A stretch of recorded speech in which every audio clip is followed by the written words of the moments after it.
Today we're going to work on deciphering what an inference is, or what I like to call reading between the lines. So when you read between the lines, you pick up ideas that are implied. They're not directly stated in what you're reading, but there's little hints, and you're able to make a conclusion based on the hints that you're reading. These implied ideas are often important for a full understanding of what the author means. Discovering the ideas that are not stated directly in writing is called making inferences or drawing conclusions. So you may hear me at some point saying implied, other time making inferences. We're talking about the same thing. What are inferences? Inferences are statements about an unknown made on the basis of the known. So for example, the writer uses clues. You use your own experience, use your own common sense that you have. You've experienced some of these things, you read clues in the paragraph, you know to what it's leading with all the hints. Okay, so let's take a look at this comic and see what inferences are made just visually. So it looks like we have a man and a woman here, and they're at a restaurant, and there's a sign on the window that says help wanted, chef, dishwasher, waitstaff. And the gentleman says, I'm thinking this isn't the best time to try this restaurant. Why not? What inferences is this gentleman making about the restaurant? Think about that for a minute.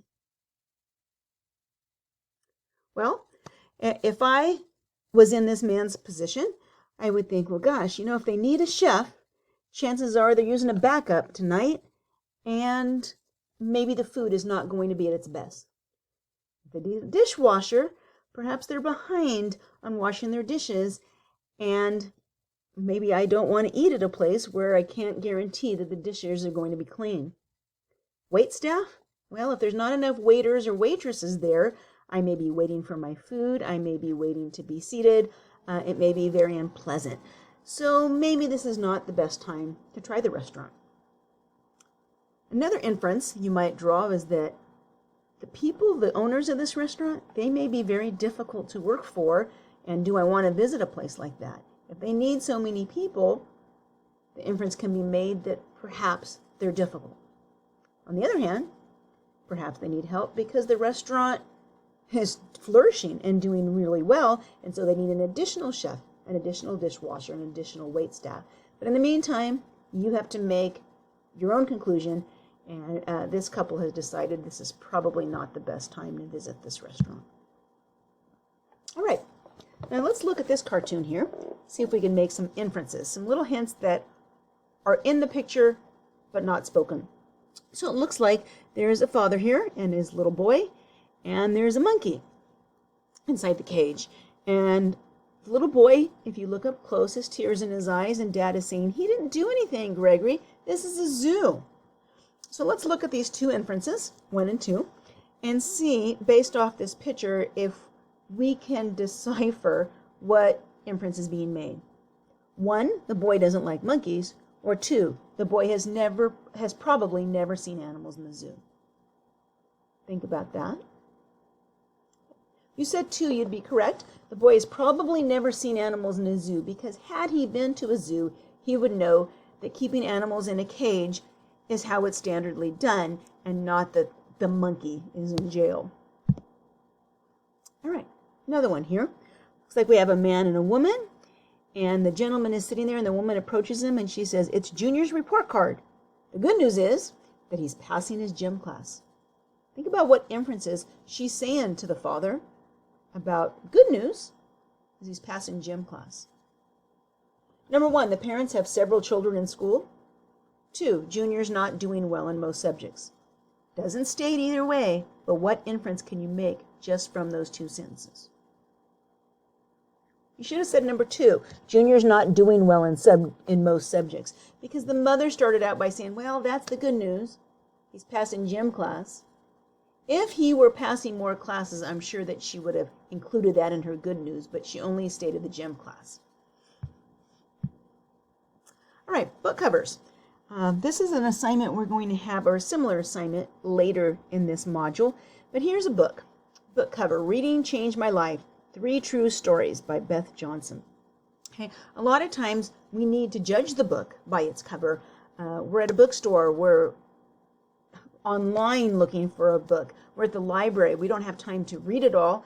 We look at the cover. If it draws our attention, we can make some inferences what it's about. We also then come up with some sort of conclusion on whether or not this book would be interesting to me. You do the same thing at a college bookstore. A teacher requires a book, you go to purchase it, and you make your inferences. Am I going to like this class, or does this book look a little bit boring? So let's see if we can make an inference based on this book cover. Number one, the 3 true stories are about the 3 women shown. 2, the women are good friends with one another. Which one can you be sure of? The correct answer would be number 1. The three true stories must be about this women. We know from past experience and from common sense that they're not going to say stories about 3 women and then have 3 different women on the cover. Are the women good friends? We don't know that. We cannot make that inference based on the cover. Just that the stories are about these women. All right. Now this one takes a lot of close observation. In advertisements, commercials, sometimes we need to make some inferences. We see a man here. He's in the hospital. He looks like he was damaged pretty badly. All wrapped up. From his toes almost to the tip of his head. So what inference can we make here? It says, number 1, the man had a bicycle accident, or 2, it is the man's own fault that he's in the hospital. What do you think? Well, the first time I looked at this, I missed it too. But if you look really closely, in the bottom right corner, you'll see that this is an advertisement for bicycle helmets. And if you look closely at the shape of that bicycle helmet, you'd see that's exactly the shape where he has no bandages on his head. So he did not get hurt on his head, perhaps because he was wearing this laser bike helmet. So going back, number 1, the man had a bicycle accident. That's what it would appear. 2, is it his own fault? We don't know that, but whatever the fault, we know that his head stayed safe because we've inferred that from the shape of the helmet, the shape of his bandages. All right, making inferences in reading. Couple hints here to help you. Never lose sight of what's available. Doesn't give you all of the information, but look at the information that's there. Draw some conclusions from that. Okay? Use your background information, the experiences you've had to come to your own conclusions. You're almost doing some detective work, and consider the alternatives and see if that's a possibility. All right. Now, let's check for understanding. We've been doing this with cartoons.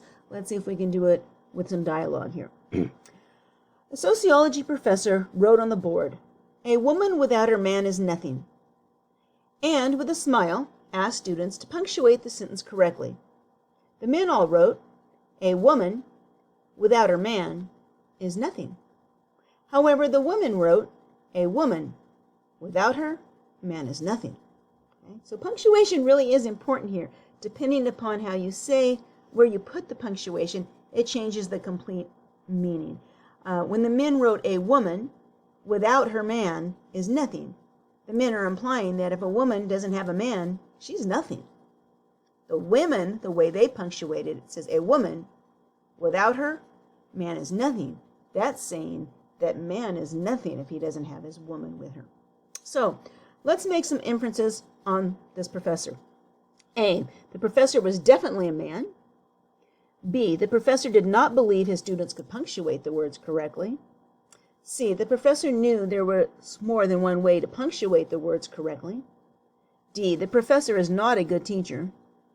E, gender differences cause students to read and punctuate the professor's words differently. Now we're choosing 2 here, so think about them, and let's go through them one by one. A, the professor was definitely a man. We don't know that for sure, so we'll leave that one out. B, the professor did not believe students could punctuate the words correctly. I don't agree with that. I think if he believed they couldn't punctuate, this would have been a punctuation lesson, and instead he let them go for it, so he assumed they had some background on punctuating sentences. C, the professor knew there was more than one way to punctuate the words correctly. I think so. What was your clue? If you look back, when he asked the students to do this task, he said it with a smile, almost as if he knew that this was going to be some interesting results. Okay? D, the professor's not a good teacher? I would beg to differ. I'd say he or she is a great teacher, knowing that they were teaching a lesson on the importance of punctuation and how mispunctuation can change the whole content. And E, gender differences cause students to read and punctuate the words differently?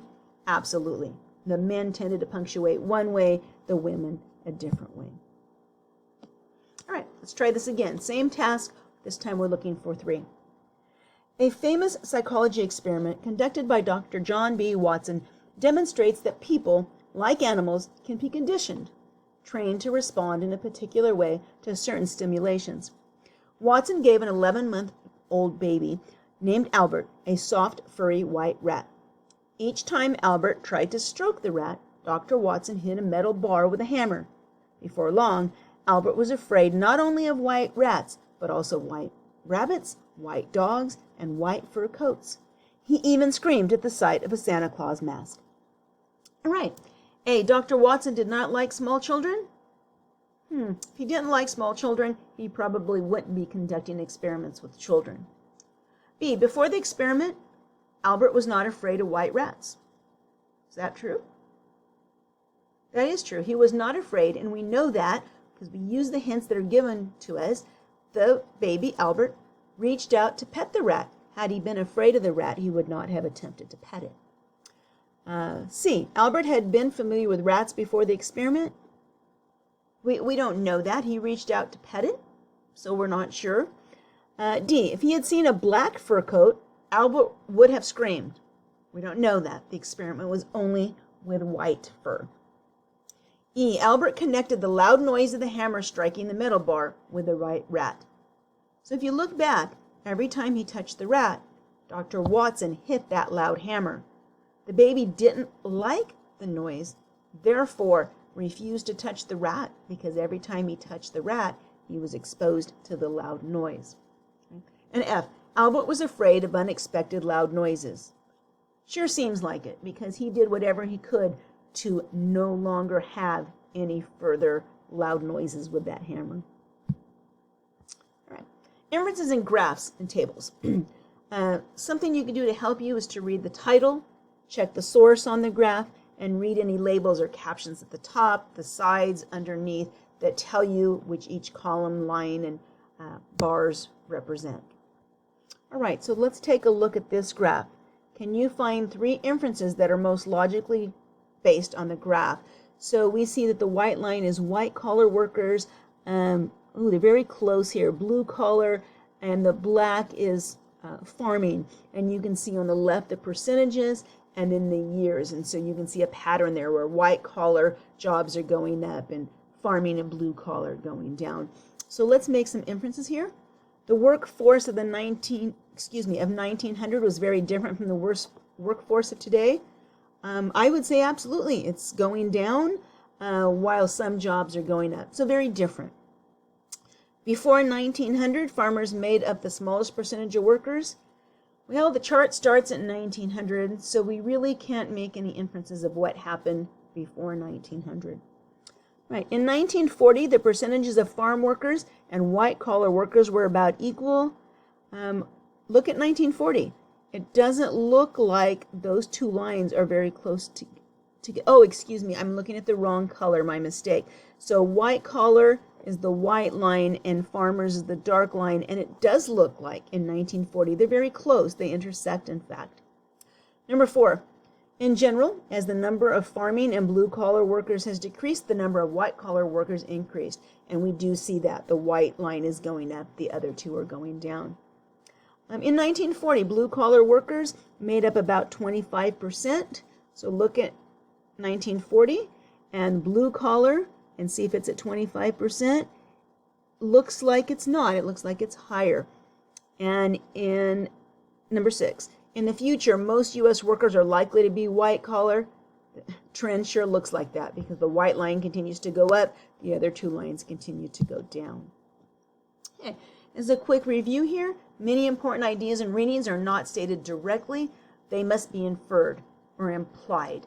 And in order to do this, use your common sense, use your experiences, and use the clues, the pictures, the other sense.